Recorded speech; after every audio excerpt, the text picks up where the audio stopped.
ચોક્કસથી પ્રદીપ, જે ખોટું છે એ ખોટું છે ને, જે સત્ય છે એ સત્ય જ હોય છે ને, સત્ય કોઈથી છુપાતું નથી ને. સ્પષ્ટપણે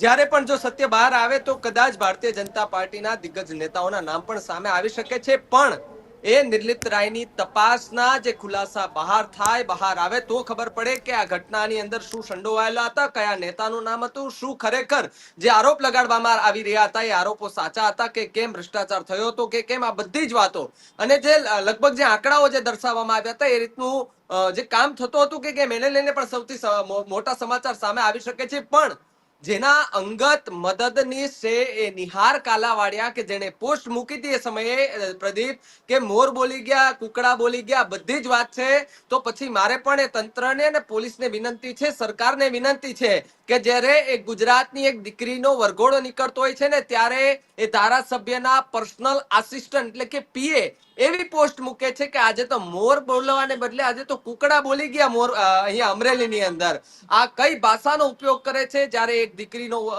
રિકન્સ્ટ્રક્શન થાય, પેલા તો વરઘોડો ન કાઢવાનો હોય છતાં વરઘોડો નીકળે ને અંગત મદદનીશ એવું પોસ્ટ કરે કે આજે કુકડા બોલી ગયા, મોર બોલી ગયા. આ શબ્દોનો ઉપયોગ પ્રયોગ કરીને આપણે સ્પષ્ટપણે જોઈ શકાય છે પ્રદીપ કે આ વરઘોડો કઢાવવામાં આવ્યો હતો, ઉપરથી આદેશ હતો કે તમે તારે કાઢો, જે પણ મને બદનામ કરવાના પ્રયત્ન કરે છે બધાના વરઘોડા કાઢો. મિત્રો, આવા જ વિડીયો અને શોર્ટ્સ જોવા માટે આજે જ અમારી ન્યૂઝ રૂમ યુટ્યુબ ચેનલને સબસ્ક્રાઇબ કરો.